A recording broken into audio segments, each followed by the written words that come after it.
તો આ તરફ સુરતમાં શાળાના વિદ્યાર્થીઓએ રચી માનવ સાંકળ 43 શાળા અને 22 કોલેજના વિદ્યાર્થીઓએ રચી માનવ સાંકળ 15 કિલોમીટર લાંબી માનવ સાંકળ રચવામાં આવી હતી। મહત્વનું છે કે આશરે 24,000 જેટલા વિદ્યાર્થીઓ હાથમાં ટ્રાયકલર લેન્ડ બાંધી હતી। વિદ્યાર્થીઓએ ગ્રીન સિટી, ક્લીન સિટી અને સેફ સિટીનો મેસેજ આપ્યો છે। તો સુરત શહેર પોલીસ અને શિક્ષણ વિભાગે આ કાર્યક્રમનું આયોજન કર્યું। મહત્વનું છે કે વડાપ્રધાન મોદીના આગમન પહેલા સ્વચ્છતા મેસેજ આપવાનો વિદ્યાર્થીઓ દ્વારા પ્રયાસ કરવામાં આવ્યો। પ્રદેશ ભાજપ અધ્યક્ષ સી.આર. પાટીલ અને હર્ષ સંઘવીએ હાજરી આપી।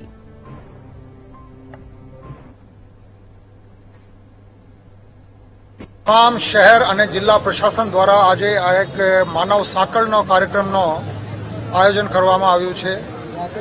હ્યુમન ચેન બનાવવામાં આવી છે, જેમાં વિદ્યાર્થીઓ છે, બીજા નાગરિકો પણ છે અને બધા લોકો એની પ્રતિબદ્ધતા બતાવી રહ્યા છે ક્લીનલીનેસ માટે, એટલે સ્વચ્છતા માટે, ફિટનેસ માટે અને સલામતી માટે। મોટી સંખ્યામાં 15 કિલોમીટરની એક માનવ સાંકળ એટલે હ્યુમન ચેન આજે બનાવવામાં આવશે। માનનીય ગૃહ રાજ્યમંત્રી શ્રી માનનીય સી.આર. પાટીલ સાહેબ, બીજા સુરત શહેર અને જિલ્લાના લોકપ્રતિનિધિશ્રીઓ બધા આમાં ઉપસ્થિત રહેવાના છે।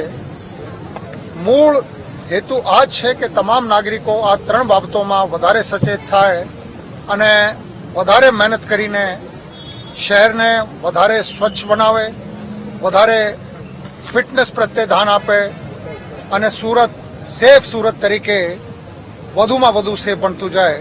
કે સુરત શહેર જે આજે દેશમાં બીજા ક્રમે છે સ્વચ્છતામાં, એ જરૂરથી આવનારા દિવસોમાં પહેલા ક્રમે પહોંચવા માટે 100% મહેનત સાથે મળીને કરશે।